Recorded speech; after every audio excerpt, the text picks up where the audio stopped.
ये सब क्या था अजीत? शिवा, क्या तुम लोगों को मुझ पर शक है? शक नहीं करने की भी कोई वजह नहीं है अजीत। भैया जी ने जो कुछ भी कहा क्या वो गलत था? क्या हम लोगों ने जो कुछ भी सुना वो झूठ था? तुम सबने जो देखा सुना वो सब कुछ सच था। और ये भी सच है कि बचपन से मेरा उस हवेली में आना जाना था, क्योंकि मेरे बाबूजी वहां के ड्राइवर थे और आज भी हैं। लेकिन तुम सब जो सोच रहे हो वो सब बिल्कुल गलत है। हाँ, मैंने बचपन में हवेली का नमक खाया है, लेकिन इसमें मेरी क्या गलती है? गलती तुम्हारी नहीं है, लेकिन फिर भी हम इस बात को सोचने के लिए जरूर मजबूर हो रहे हैं कि कहीं हम कोई गलती तो नहीं करने जा रहे हैं। कहीं हम भी उस हवेली की जीत में तुम्हारा साथ तो नहीं दे रहे हैं। तुम लोगों को लगता है कि हवेली की बात करके उन्होंने मेरी इज्जत बढ़ाई है, लेकिन सच तो यह है कि उन्होंने मेरी बेइज्जती की है। मुझे तो लगता है कि भैया जी ने अजीत सर को बदनाम करने और हमारे अंदर फूट डालने की चाल चली है। ठीक है, अगर तुम्हें लगता है कि तुम सही हो तो विद्यार्थी परिषद खुल कर तुमको अपना पैनल देगी। बोलो अजीत, मंजूर है तुम्हें?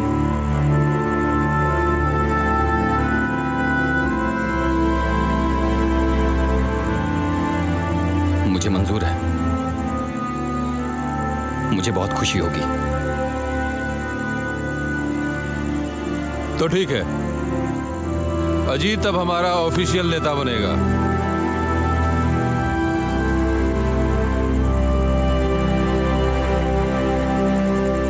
और जो बाकी की जमीन है वो भी हो ही जाएगी, कुछ दिनों की बात है। बस बस बस बस करिए नौटंकी शंभू काका। आप यहाँ वफादारी का ड्रामा कर रहे हैं और वहाँ पे आपका लौंडा हमारी इज्जत के साथ में खेल रहा है। बबलू, क्या हुआ? शांत हो जाओ। अरे क्या शांत हो जाए पापा, खाक शांत हो जाए। आपने रोक लिया हमको, वरना उस हरामी के लौंडे को तो हम। देखो बबलू, ये बात। चुप। शंभू से तमीज से बात किया करो। इसकी बेइज्जती करके तुमने हमें गाली दी है। अरे तो क्या करें? आप ही बताइए ना, हम क्या करें? आपको पता है इनके लौंडे ने क्या ड्रामा किया है? विद्यार्थी परिषद का ऑथराइज्ड कैंडिडेट बन गया है, हीरो बन रहा है हमारे सामने। शंभू, बबलू की बात का बुरा मत मानना, मगर इसकी बात को जरा गहराई से सोचना। शंभू, हम कब तक काबू में रखेंगे? इसका गुस्सा तुम जानते ही हो। कहीं किसी दिन ऊंच नीच हो गया तो। अरे जिंदा रहेगा तो इलेक्शन लड़ेगा ना। बच्चों को समझाओ।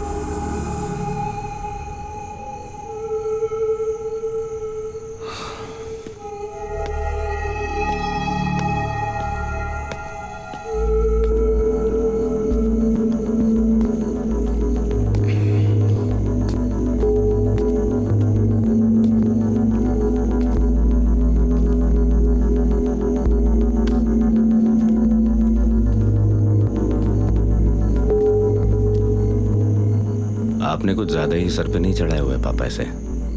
कुत्ते और बिल्लियों को पालतू बनाने वाले बहुत इंसानों को देखा होगा तुमने, मगर इंसानों को कैसे पालतू बनाया जाता है ये अपने बाप से सीख। प्यार से पुचकार के तुम इंसान और कुत्तों को अपना गुलाम बना सकते हो। ये वफादार इंसान ही हमारी सबसे बड़ी ताकत है। जब तक तुम इन्हें पालना नहीं सीख पाओगे, कभी भी बड़ा साम्राज्य खड़ा नहीं कर सकोगे।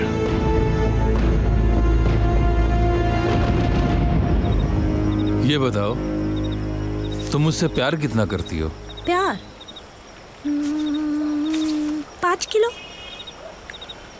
अरे यार, 5 किलो कम से कम साइज देख के बताई होती यार। 5 किलो बस, इतना ही टू मच है यार। हम लोग इतना प्यार करते हैं कि एक साथ रहते रहते भाई बहन जैसे दिखने लगे हैं। पता नहीं शादी तक क्या हाल होगा। तो कल ऐसा करो ना, राखी लेके आओ। अच्छा। अरे जब भाई बहन जैसे दिख रहे हैं तो राखी बनवा लेते हैं। हाँ, किसी को भी बुला लो, बुला के पूछ लो तो ठीक कि है। ये दोनों कैसे दिखते तो ठीक है, कल एक राखी ले आओ, तुमसे बनवा लेते हैं, काम खत्म हो जाए। कुछ भी। क्या कुछ भी? मैं तुमसे सीरियसली पूछ रहा हूँ कि तुम मुझसे कितना प्यार करती हो। तो कभी भाई बहन, कभी ये कभी इसका क्या मतलब यार? मैं बहुत सीरियस हूँ तुम्हारे लिए। क्या पूछ लूँ? अच्छा, अगर मेरी किसी और के साथ मतलब शादी हो गई और हम लोग चले गए घूमने फिरने मस्ती करने, क्या करोगे? जान ले लूंगा। किसकी? तुम दोनों की, और किसकी?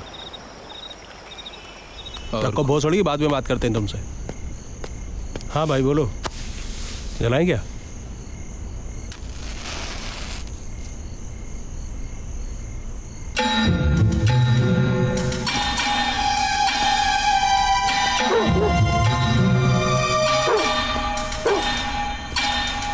इंस्पेक्टर, मर्डर केस में सीबीआई हो सकती है। तुम्हारे आदमी सब तैयार हैं कि वो सारा इल्जाम अपने ऊपर ले लें? हाँ भैया, सब तैयार हैं। प्रताप भैया ने हमको बताया था, तो हमने सब एकदम सेट कर दिया। राणा,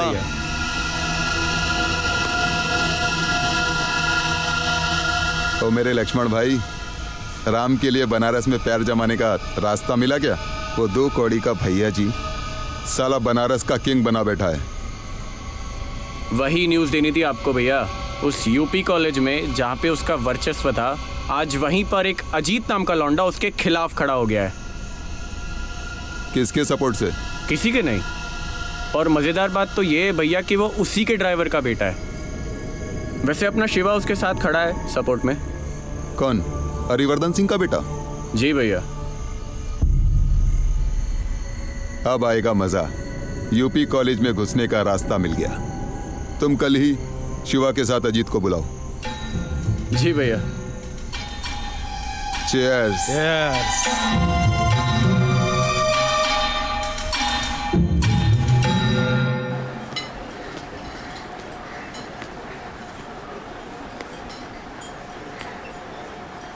प्रणाम।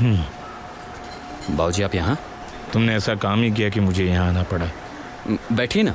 मैं यहाँ बैठने नहीं, तुम्हें समझाने आया हूँ। तुम इलेक्शन मत लड़ो। ओ, तो भैया जी ने अब आपको भेजा यहाँ? इलेक्शन से डर गए क्या? वो नहीं, एक बाप डर गया है। तुम उन्हें नहीं जानते बेटे। मैं उन्हें सुबह शाम देखता हूँ। कैसे किसी इंसान की जान लेना उनके लिए मच्छर की जान लेने के बराबर है। एक बात समझ लीजिए बाबूजी, मैं अपनी शर्तों पे अपनी जिंदगी जीऊंगा। शान से जीऊंगा और शान से मरूंगा। तुम समझते क्यों नहीं बेटे? ये राजनीति ऊजनीति बड़े लोगों का काम है। हम छोटे लोगों को रोटी कैसे कमाना है ये सोचना चाहिए। जिंदगी भर गुलामी करते करते आपकी सोच भी वैसी ही हो गई है बाबूजी। ये नौकरी मेरे लिए गुलामी नहीं है बेटा। तेरे दादा भैया जी के बाबूजी के यहाँ ड्राइवर थे। मैं भी भैया जी के साथ लग गया और उन लोगों से हमारा खानदानी रिश्ता है। उन लोगों की वजह से हमें मान सम्मान सब कुछ तो मिला है। तो उनकी नजर में छत्रपाल सिंह के ड्राइवर का बेटा समरपाल सिंह का ड्राइवर होना चाहिए। समरपाल सिंह के ड्राइवर का बेटा बबलू का ड्राइवर होना चाहिए। वो राजनीति में कैसे आ रहा है, वो भी उनके खिलाफ। यही सोच लो। लेकिन एक बात समझ लो बेटा, राजनीति में सफल होने के लिए किसी बड़े नेता या बाहुबली का सपोर्ट होना बहुत जरूरी है। जब तक किसी नेता या बाहुबली का पीठ पर हाथ नहीं होगा ना, तो कुछ भी नहीं हो सकता है। वैसे तुम्हारी मर्जी बेटा। ठीक है बाबूजी।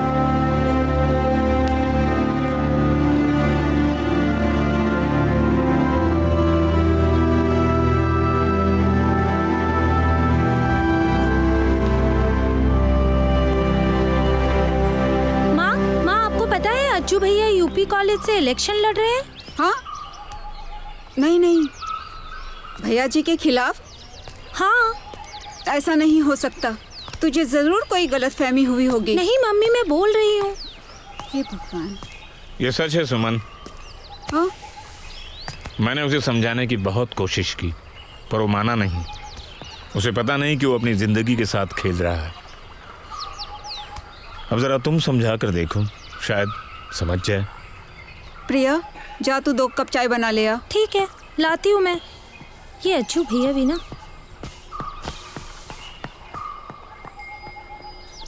देखिए जी, आपको तो पता है उसने हमारा रिश्ता अभी तक स्वीकार नहीं किया है, लेकिन फिर भी मैं कभी कुछ नहीं बोली।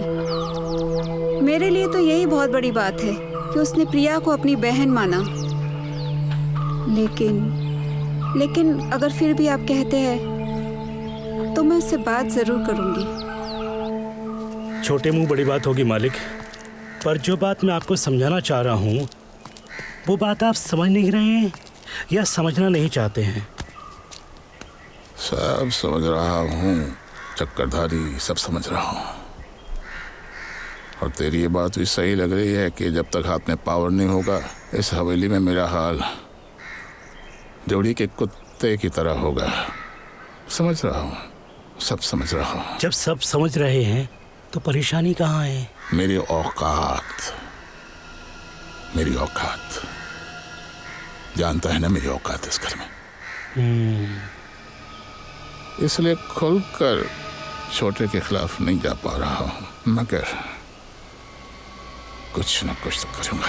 उसके लिए चिंता मत करिए मालिक। उसके लिए मैंने भैया जी के खिलाफ एक चिंगारी ढूंढ ली है।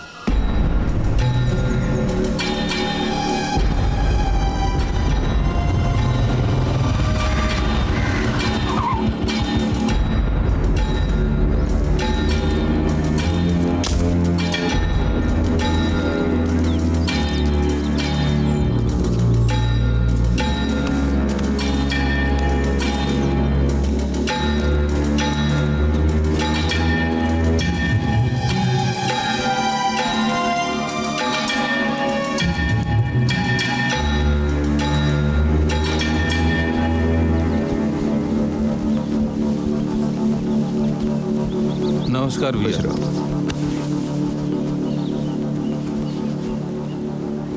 और घर में सब कैसे हैं? सब बढ़िया भैया। ये हमारा दोस्त है अजीत।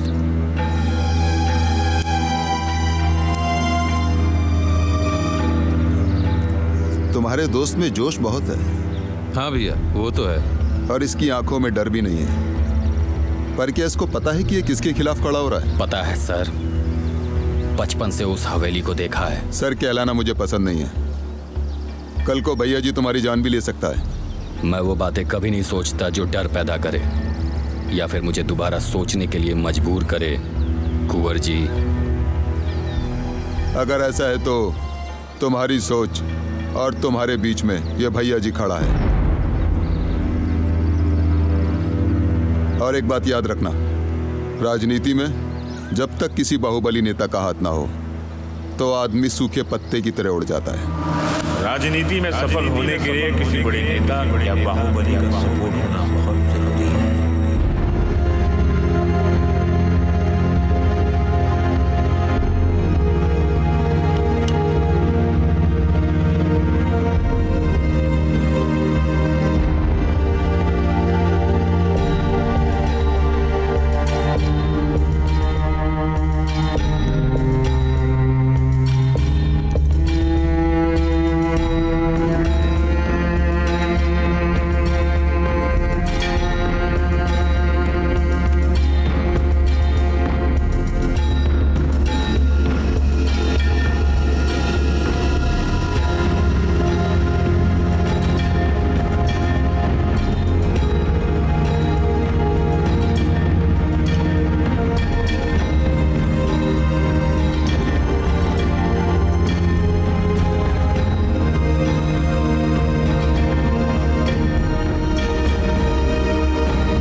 सही फैसला लिया है। धन्यवाद कुंवर जी। आज से तुम्हारे जोश के झंडे में कुंवर जी का डंडा लग गया है। शिवा, हाँ भैया, यूपी कॉलेज में अपना साम्राज्य खड़ा करना है। हो जाएगा भैया। चलते हैं। प्रणाम।